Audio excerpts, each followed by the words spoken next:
पुण्यातील हडपसर परिसरातील माळवाडी केशव चौकात पुन्हा एकदा गुंडगिरीचा प्रकार समोर आला आहे। मध्यरात्री एका युवकाने तब्बल 5 ते 6 वाहनांची तोडफोड करून मोठे नुकसान केल्याची घटना समोर आली आहे। विशेष म्हणजे अवघ्या 2 महिन्यांपूर्वी याच परिसरात वाहनांना आग लावण्याचा प्रकार घडला होता। आता पुन्हा वाहनांची तोडफोड झाल्याने नागरिकांमध्ये भीती आणि संतापाचे वातावरण निर्माण झाले आहे। या घटनेनंतर नगरसेवक प्रशांत मामा तुपे यांनी हडपसर पोलिसांची भेट घेत दोषींवर कठोर कारवाईची मागणी केली।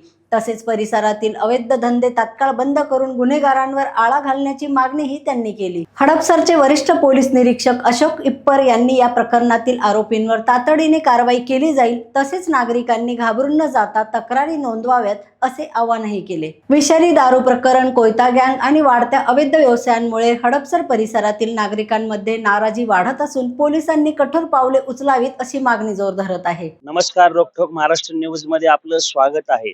माळवाडीमध्ये केशव चौकामध्ये एका युवकाने 6 ते 7 गाड्या फोडल्याची तक्रार परिसरातील नागरिकांनी केली आहे। त्यामुळे परिसरात दहशत माजली असून नागरिकांमध्ये संतापाचे वातावरण आहे।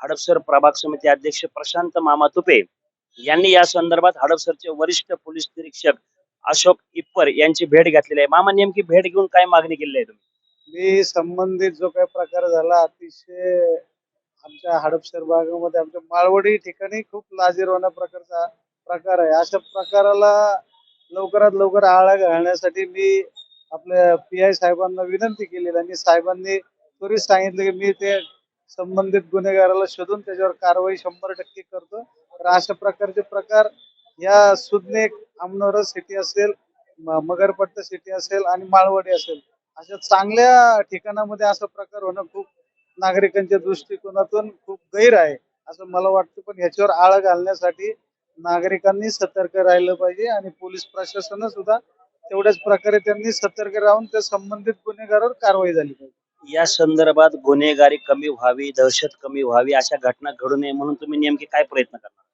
100% जे काय अवैध धंदे आहेत, जे काय आता 16-17 वर्षे जी तरुण मुलं आहेत, नशेच्या पाठीमाग जे काही जातात आहे, त्यांना नशा करण्यासाठी काही लोक प्रवृत्त करतात। अशा नशेखोर जे विक्रेते आहेत त्यांच्यावर आळा घालण्यासाठी मी संबंधित महानगरपालिकेच्या अधिकाऱ्यांना, संबंधित पोलीस खात्याला मी सूचना आणि विनंती केलेली आहे की त्वरित ह्याच्यावर कारवाई होऊन हे अनधिकृत जे काही स्टॉल असतील, जे काही मेडिकल असतील, जिथे हे जे प्रकार ते इंजेक्शन सारखे देतात, त्याला त्वरित आळा घालावा। अन्यथा लोकांनी ज्यावेळेस हातात घेतलं जाईल, परवाच झालेला दारूचा प्रकार असेल, असं जर प्रकार झाला तर लोकांची भूमिका वेगळी राहील। लोक ते प्रत्यक्ष जाऊन ते तोडफोड करतील आणि संबंधित जो काही विक्रेता असेल त्याला शासन करतील। पण असं न होता, कायदा हातात न घेता पोलीस प्रशासनाने जास्तीत जास्त त्याच्यावर काम करावं, एवढीच मी त्यांना विनंती केली आणि त्यांनी ती मान्य केली।